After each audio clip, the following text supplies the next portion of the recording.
Le Beth Midrash Hillel est heureux de partager avec vous l'étude de la Haftara de Parashat Vayera.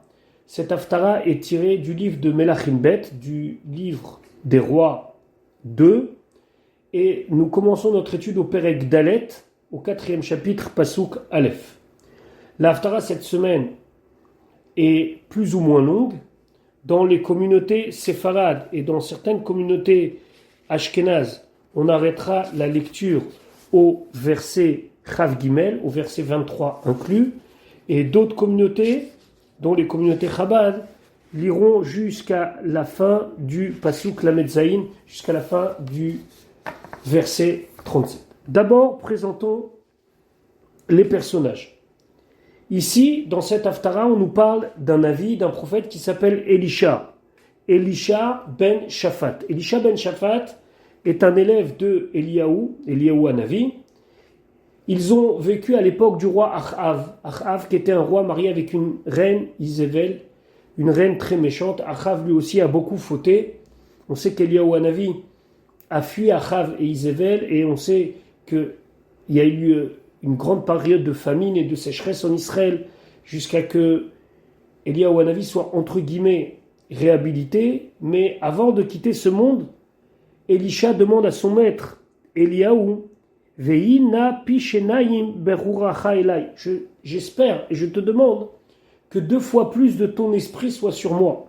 C'est-à-dire que Elisha a demandé à Eliyahu Hanavi que le roi HaKodesh qu'il allait lui donner en héritage soit 2 fois plus important que le sien. C'est la raison pour laquelle nos Chachamim expliquent que, alors qu'Eliyahu Hanavi, on lui a reconnu, dans le texte je parle bien, 8 miracles, Elisha, on va lui en reconnaître 16. Bien sûr qu'Eliyahu Hanavi, c'est bien connu le nombre de miracles qu'il a fait après qu'il ait quitté ce monde, comme on sait qu'il est monté vivant, Ala Bis'ara Shamaïma, il est monté avec un char vivant dans le ciel, mais reste que Elisha, il a une particularité, c'est que dans le texte, on voit qu'il a fait énormément de miracles. Dans notre Haftara, dans sa version complète, on voit 3 miracles de Elisha. Maintenant, le contexte du début de la Haftara, on parle d'une femme mariée, elle aussi, avec un avis, avec un prophète. Cet homme a quitté ce monde et la dame, son épouse, se retrouve avec des dettes.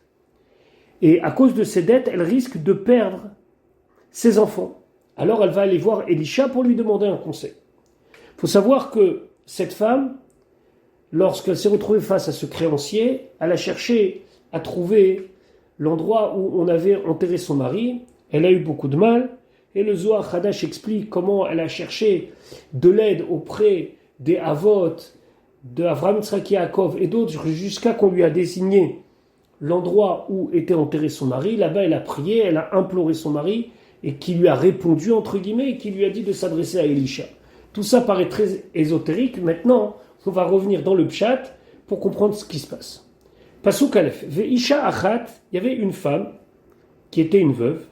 Mineshe vene anevim. Elle faisait partie des femmes qui avaient pour mari les enfants de Nevim. Alors c'est quoi les enfants de Nevim? C'est pas des enfants biologiques, mais c'est des enfants spirituels. C'est-à-dire que son mari était un élève Navi, était un élève prophète. À l'époque, il y avait des écoles de prophétie.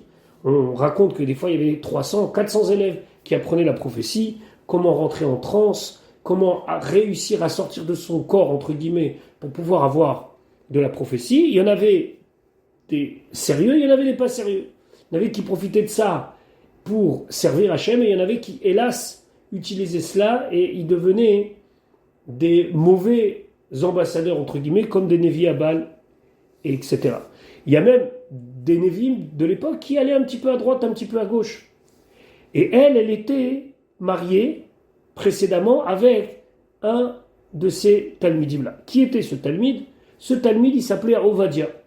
Ovadia était l'intendant du palais de Achav. Vous vous rappelez le Achav, le roi d'Israël qu'on a évoqué dans notre introduction, qui était quelqu'un qui a suivi sa femme Izével, qui a condamné tous les prophètes et tous les Kohanim à la mort. Lui, Ovadia, c'était quelqu'un qui craignait Dieu. Alors, il a pris un risque, il a réussi à cacher son Nevim, son prophète, 50 dans une grotte, 50 dans une autre grotte, et il leur fournissait tout ce qu'ils avaient besoin. Pour leur fournir ce qu'ils avaient besoin, on parle ici en termes tout à fait matériels, du pain, de quoi manger, il a emprunté de l'argent chez quelqu'un qui s'appelle Yehoram ben Achav, qui va prendre la suite de son père. Et ce Yehoram a prêté des sommes folles à Ovadia en ribit, c'est-à-dire avec des intérêts. Et Ovadia se retrouve ultra endetté. Yehoram, plus tard, va devenir roi d'Israël. Hélas, pas un bon roi, et il va mourir dans des conditions tout à fait affreuses. Mais en tout cas, Ovadia laisse sa veuve avec une immense dette. Elle doit rembourser à Yehoram des sommes très très importantes. Alors, cette femme-là, Veisha achat mineshe vene anevim, Tsaaka el Elisha, elle, cette femme, crie à Elisha, les morts en disant Avdecha ishi met, ton serviteur, mon homme, est mort. Pourquoi ton serviteur? Parce que il y a un épisode où Eliyahu Hanavi rencontre Ovadia, et Ovadia, a priori, était aussi attaché à l'élève de Eliyahu Hanavi, c'est-à-dire Elisha. Donc, cette femme s'adresse à Elisha et lui dit il faut que tu fasses quelque chose pour moi. Mon mari est mort. Ve'ata yadata. Et toi, tu sais, ki avdecha aya yare et Hashem, que ton serviteur craignait Dieu de manière égale dans tous les temps. C'est-à-dire, il n'a jamais hésité, il n'a pas été à voir à droite, voir à gauche. C'était toujours quelqu'un qui était yéré Shamaim, et tu le sais. Donc, c'est ce qu'elle lui dit. Ve'ata yadata ki avdecha, tu sais que ton serviteur aya yare et Hashem. Ve'hanoshe, et le créancier, c'est-à-dire Yehoram, qui réclame son argent, Ba la kachat et shene yeladai, il vient prendre mes deux enfants, l'eau, pour lui la avadim. Chachamim me disent que c'est une double mort, parce que matériellement parlant, physiquement parlant, Ovadia est mort, mais spirituellement parlant, si ces enfants sont pris chez Yehoram, c'est-à-dire qu'ils vont grandir dans la avodah zara, dans l'idolâtrie, dans le mensonge, dans le vol, et pour lui ce sera trop difficile. Et donc elle demande à Elisha, sauve mes enfants. Pasuk bet, Vayomer Eléa Elisha, Elisha lui dit, Ma eselach, qu'est-ce que je peux te faire pour te porter secours? Il faut absolument trouver un moyen de te donner de l'argent pour que tu puisses rembourser cette dette. Et cette dette, elle était très importante. Je vous rappelle qu'on est dans une époque où il y a de grandes tensions en Eretz Israël, les Névim sont poursuivis, les Kohanim sont poursuivis. Donc lui, il dit, il va falloir trouver une solution pour que je puisse t'aider.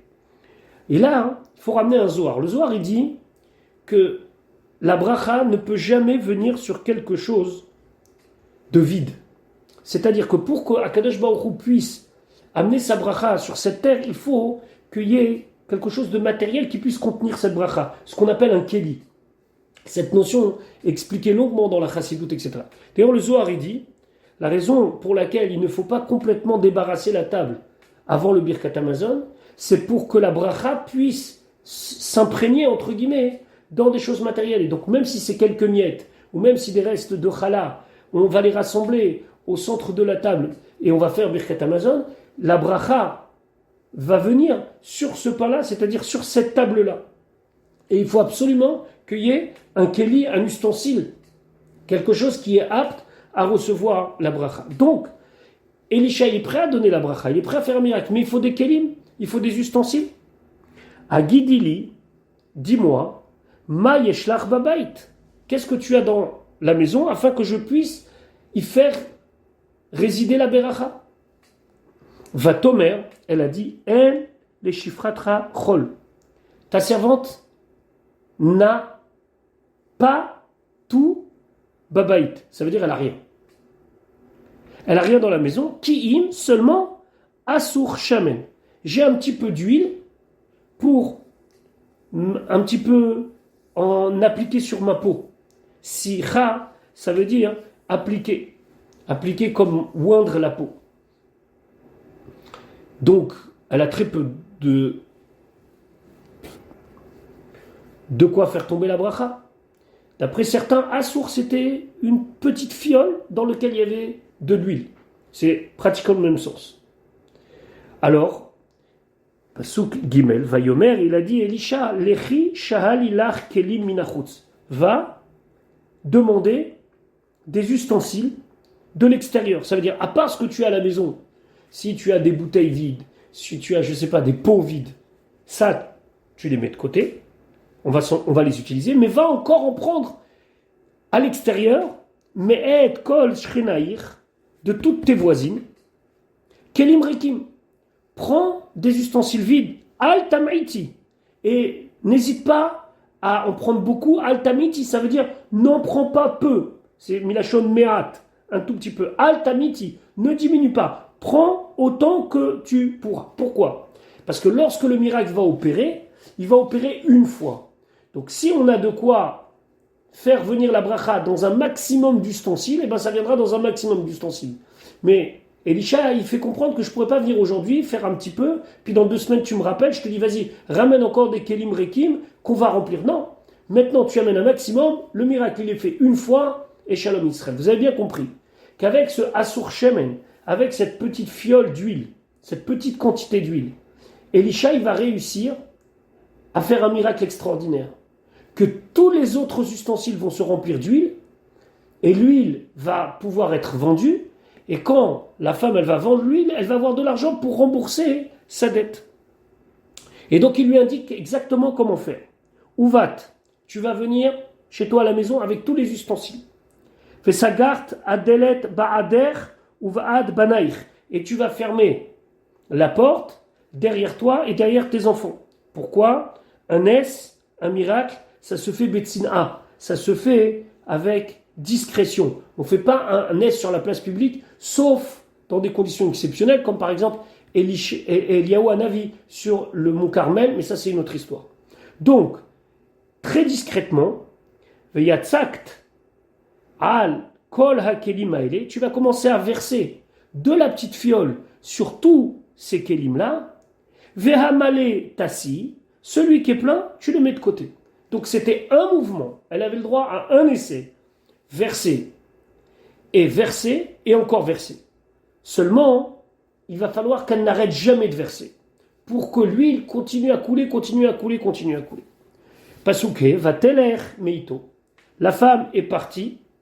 Après qu'elle ait écouté son conseil, elle est partie.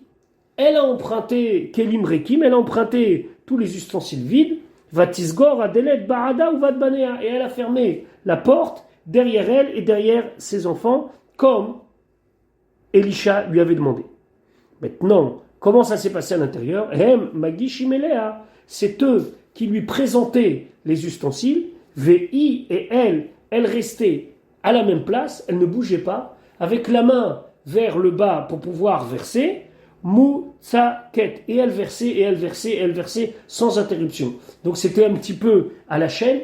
Elle avait la main avec le Asur Shemen vers le bas, et eux ils présentaient les kelim, les ustensiles, et ils remplissaient. Pasuk Vav, Fayi Kimlot HaKelim, ce fut lorsqu'elle a rempli tous les ustensiles ici qu'elle avait, Vatomer El Bena, elle a dit à son fils, voilà, il me reste encore de quoi verser, puisque tant qu'elle a la fiole d'huile dans la main, elle peut continuer à verser. Et donc elle leur dit, Hagisha Elai Od Keli, approche de moi encore un Keli, vas-y, présente-moi un Keli que je puisse le remplir. Vayomer Elea, il lui a dit son fils, En Od Keli, il n'y a pas d'autre ustensile. Vaya Amod Hashamen. Donc là, c'est arrêté immédiatement le flux d'huile. Elle a le Keli dans la main, elle est toujours vers le bas, et là, ça coule plus. Il n'y a plus d'huile. Nos Chachamim expliquent dans le Midrash Rabbah, Vaya Amod Hashemen, que l'huile s'est arrêtée, Vaya Amod Hashemen, pardon, même si c'est Shemen, mais grammaticalement il faut dire Hashemen, c'est-à-dire que d'un coup, le taux de vente de l'huile a énormément augmenté, et maintenant, lorsque elle aurait fait une transaction, elle aurait eu largement de quoi rembourser sa dette. Et là, le cours de l'huile est bloqué à une certaine somme. C'est un autre sens, mais le sens pachout, c'est Vaya'amod Hashamen, ça veut dire que ça s'est arrêté, il n'y avait plus d'huile qui couler. Pasuk Zayin Vatavo, elle est venue, Vataged Leish à Elohim, elle a dit à l'homme de Dieu, c'est-à-dire au Navi, c'est-à-dire à Elisha, ce que tu m'as promis est arrivé. Vayomer, et il lui a dit, Lechi Mechi et Hashemen, va vendre l'huile, Veshalmi, et tu vas rembourser et Nishier, celui qui est ton créancier, Ve'at ou Vanaïr, et toi et tes enfants, Tirhi, vous allez vivre Banotar avec ce qui reste. Donc là, selon la lecture simple, elle voit que l'huile s'est arrêtée, elle va voir Elisha, elle lui dit voilà, l'huile s'est arrêtée, qu'est-ce qu'on fait? Il lui dit va vendre. Selon une autre lecture, celle plus midrashique, que c'était une question de cours de l'huile, elle a été lui demander qu'est-ce que je fais? Je vends tout de suite, ou j'attends que ça continue à monter, ou ça va baisser, c'est un petit peu un délit d'initié, qu'est-ce que je fais? Il lui a dit non, va vendre. Tu vas rembourser ta dette, mais plus que ça, tu auras une bracha pour toi et tes enfants, vous allez réussir à vivre avec ce qui reste. Ça veut dire que non seulement il lui a dit vends l'huile pour payer la dette, maintenant, est-ce qu'elle avait besoin d'une précision de dire et ce qui reste c'est pour toi et tes enfants?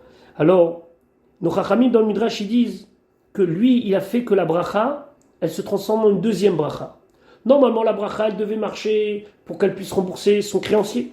Là, la bracha, il l'a étendue en lui disant « Toi et tes enfants, vous allez vivre avec ce qui reste. » Et le Midrash, il fait un dit ou qui fait une précision dans le passage extraordinaire, il dit « Tirhi », ça veut dire qu'il lui a promis qu'elle va avoir Arichut Yamim, qu'elle va vivre très très très longtemps. Et presque on lui dit « Tu vas vivre éternellement. Grâce à cela, tu vas vivre éternellement. » En tout cas, elle va vivre très longtemps et ils n'auront plus jamais de problème de parnassa. Avec ce qui reste, elle va pouvoir vivre. Le Malbim résume ça en quelques mots. Il dit, avec l'huile qu'il a bénie, jamais elle ne manquera de quoi que ce soit. Et voilà donc le miracle que Elisha a fait pour cette femme-là. Nous verrons Bezrat Hashem dans la suite de notre Haftara, un autre miracle de Elisha. Ça, Bezrat Hashem, fera l'objet de notre prochain cours.